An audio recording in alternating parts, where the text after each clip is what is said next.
Welcome to today's edition of Search the Scriptures. We are on study number 9 in the book of Numbers today, and we are on chapter number 14.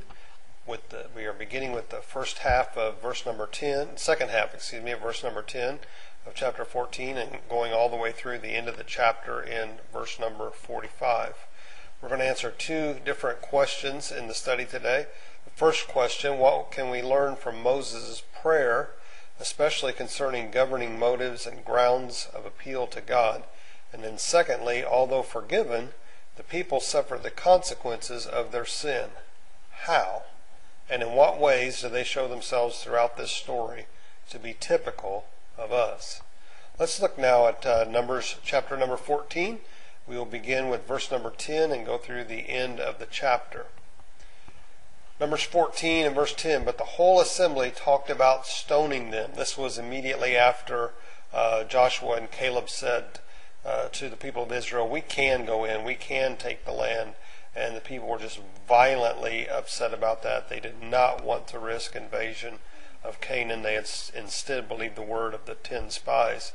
Now the last sentence in verse number 10, then the glory of the Lord appeared at the tent of meeting to all the Israelites, and the Lord said to Moses, how long will these people treat me with contempt? How long will they refuse to believe in me, in spite of all the miraculous signs that I performed among them? So I will strike them down with a plague, and I will destroy them, but I will make you into a nation greater and stronger than they. Moses said to the Lord, then the Egyptians will hear about it. By your power you brought these people up from among them, and they will tell the inhabitants of this land about it. And they've already heard that you, O Lord, are with these people, and that you, O Lord, have been seen face to face, that your cloud stays over them, and that you go before them in a pillar of cloud by day and a pillar of fire by night. If you put these people to death all at one time, the nations who have heard this report about you will say, the Lord was not able to bring these people into the land he promised them on oath. So he slaughtered them in the desert. Now may the Lord's strength be displayed just as you have declared. The Lord is slow to anger, abounding in love, and forgiving sin and rebellion. Yet he does not leave the guilty unpunished. He punishes the children for the sin of the fathers to the third and the fourth generation. In accordance with your great love, forgive the sin of these people, just as you have pardoned them from the time they left Egypt until now. And the Lord replied, I have forgiven them, just as you asked. Nevertheless, as surely as I live, and as surely as the glory of the Lord fills the earth, not one of them, not one of these men who saw my glory and the miraculous sign I performed in Egypt and in the desert, but who disobeyed me and tested me 10 times, not one of them will ever see the land I promised on oath to their forefathers. No one who has treated me with contempt will ever see it. But because my servant Caleb had a different spirit and follows me wholeheartedly, I will bring him into the land that he went to, and his descendants will inherit it. Since the Amalekites and the Canaanites are living in the valleys, turn back tomorrow and set out towards the desert, along the route to the Red Sea. And the Lord said to Moses and Aaron, how long will this wicked community grumble against me? I've heard the complaints of these grumbling Israelites, so tell them, as surely as I live, declares the Lord, I will do to you the very things that I heard you say. In this desert your bodies will fall, every one of you, 20 years old or more, who was counted in the census and who has grumbled against me. Not one of you will enter the land I swore with uplifted hand to make your home, except Caleb, son of Jephunneh, and Joshua, son of Nun. As for your children that you said would be taken as plunder, I will bring them in to enjoy the land that you have rejected. But your bodies will fall in this desert. Your children will be shepherds here for 40 years, suffering for your unfaithfulness, until the last of your bodies lies in the desert. For 40 years, 1 year for each of the 40 days that you explored the land, you will suffer for your sins and know what it's like to have me against you. I, the Lord, have spoken, and I will surely do these things to this whole wicked community which is banded together against me. They will meet their end in this desert. Here they will die.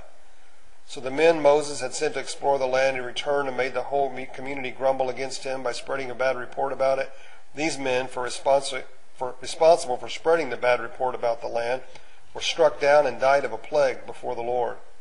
Of the men who went to explore the land, only Joshua son of Nun and Caleb son of Jephunneh survived. And when Moses reported this to all the Israelites, they mourned bitterly. Early the next morning they went up toward the high hill country. We've sinned, they said. We'll go up to the place that the Lord promised. But Moses said, why are you disobeying the Lord's command? This will not succeed. Do not go up because the Lord is not with you. You will be defeated by your enemies, for the Amalekites and the Canaanites will face you there. Because you have turned away from the Lord, he will not be with you, and you will fall by the sword. Nevertheless, in their presumption, they went up toward the high hill country, though neither Moses nor the Ark of the Covenant moved from the camp. Then the Amalekites and the Canaanites who lived in that hill country came down and attacked them and beat them down all the way to Hormah. Question 1. What can we learn from Moses' prayer, especially concerning the governing motives and grounds of appeal to God? Well, when Moses prayed for the forgiveness of Israel, he appealed to God's glory. It was for the glory of the Lord that forgiveness of Israel was necessary. Moses didn't make an appeal for the people for the sake of the people. He made an appeal for the sake of God's name among the nations. Second question, although forgiven, the people suffered the consequences of their sin. How? And in what ways do they show themselves throughout this story to be just like us? Well, sin has its consequences, regardless of the existence of forgiveness. And while Israel was indeed forgiven, they still had to suffer the consequences by wandering in the wilderness 1 year for every day that the spies had spent spying out the land. And like us, they didn't feel the need to suffer the consequences. They tried to go on as if nothing had ever happened. Of course, that resulted in a terrible military defeat. The consequences were unavoidable.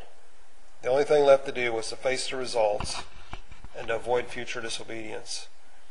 Maybe you're living with the consequences of sin today. We all are, really. I just pray that the power of God will help get you through that, get you over that, get you past that.